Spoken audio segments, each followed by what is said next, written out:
BJP सांसद रामस्वरूप शर्मा की संदिग्ध मौत। दिल्ली आवास पर फंदे से लटका मिला शव। दिल्ली स्थित आरएमएल अस्पताल के नजदीक बने फ्लैट में सांसद का निवास। खुदकुशी की जताई जा रही आशंका। खुदकुशी के कारणों का फिलहाल नहीं चला पता। तकरीबन 8:30 बजे पुलिस को मिली सूचना। पुलिस जांच में जुटी। आज होने वाली बीजेपी की सीईसी की बैठक रद्द। 2014 में बीजेपी रामस्वरूप शर्मा को मंडी लोकसभा सीट में दिया था टिकट। कांग्रेस की प्रतिभा सिंह को 40,000 वोटों से हराया था। इस बार के चुनाव में हिमाचल की सभी 4 सीटों पर बीजेपी जीती थी।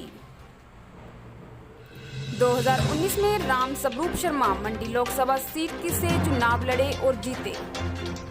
सांसद रामस्वरूप शर्मा मंडी जिला के जोगिंद्रनगर से थे। दूसरी बार मंडी लोकसभा से सांसद चुने गए थे।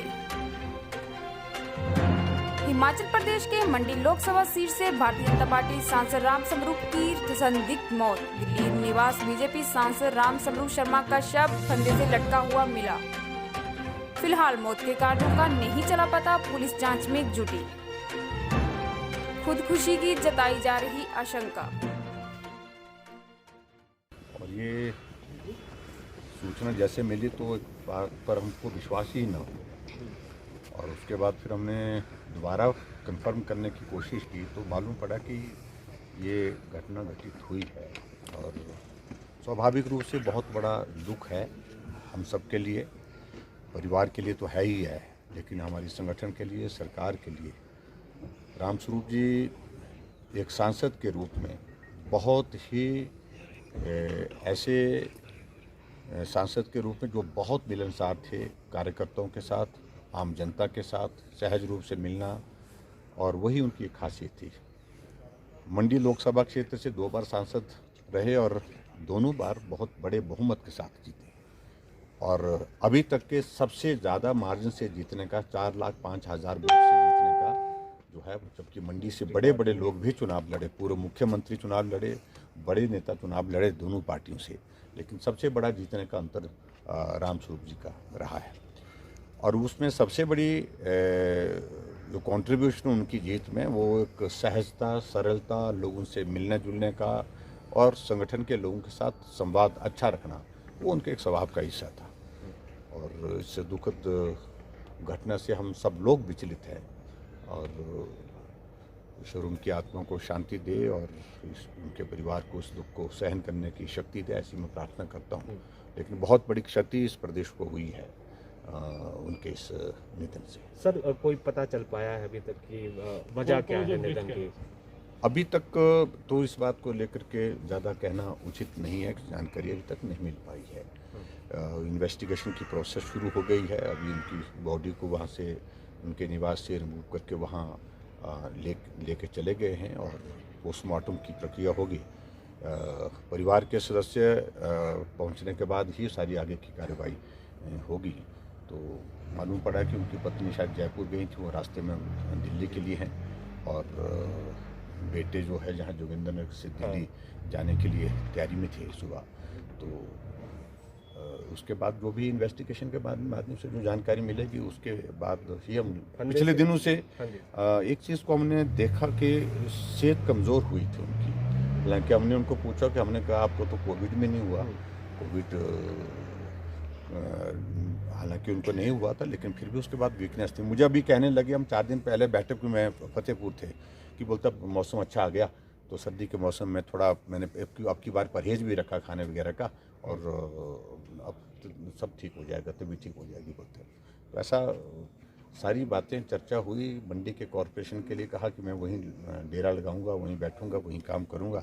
दौड़ भाग ज़्यादा इन दिनों में नहीं कर पा रहा हूं, लेकिन इतना है कि मैं मंडी बैठ करके काम करूंगा।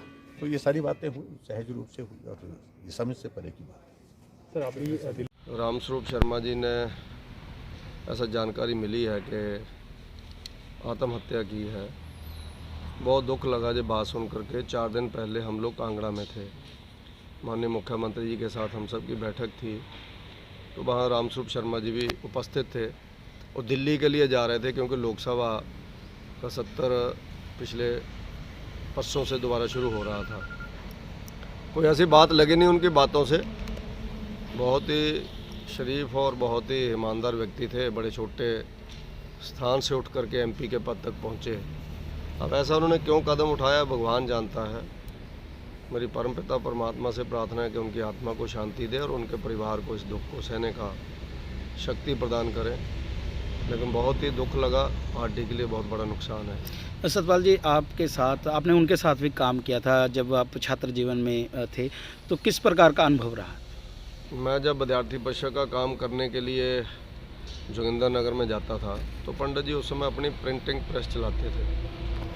तो हम सब लोग स्कूलों में कॉलेज में काम करने के लिए विद्यार्थी परिषद के काम को आगे बढ़ाने के लिए जाते थे और पंडित जी हमेशा मेरे साथ रहते थे। बहुत पुराना संबंध है मेरा, लगभग मैं कहूँ तो 1990 से मैं उनको जानता हूँ। और उस समय हम सब लोग विद्यार्थी परिषद के काम के लिए वहाँ पर घूमते थे। पंडित जी के पास अपना एक स्कूटर होता था, उस स्कूटर के ऊपर हम सब लोग स्कूलों के अंदर, कॉलेज के अंदर, क्योंकि कांग्रेस का बहुत बड़ा गढ़ था उस समय जोगिंदरनगर। ठाकुर गुलाब सिंह जी उस समय कांग्रेस के लीडर थे वहाँ, और फिर वो भारतीय जनता पार्टी में आए। लेकिन उस समय बहुत दबदबा था उनका, बड़े सीनियर लीडर थे कांग्रेस के, लेकिन फिर भी पंडित जी चले रहते थे। और आज परिस्थिति वहाँ है कि ठाकुर गुलाब सिंह जी भी बीजेपी में हैं और पंडित जी एमपी थे। बहुत अच्छा काम उन्होंने एज ए संगठन मंत्री हिमाचल प्रदेश के लंबे समय तक काम किया, मोदी जी के साथ काम किया उन्होंने। लेकिन ऐसा कदम क्यों उठाया, जब वो जानते हैं, जब भगवान जानता है। तो उनकी आत्मा को शांति मिले, मैं तो यही परमपिता परमात्मा से दुआ कर सकता हूँ।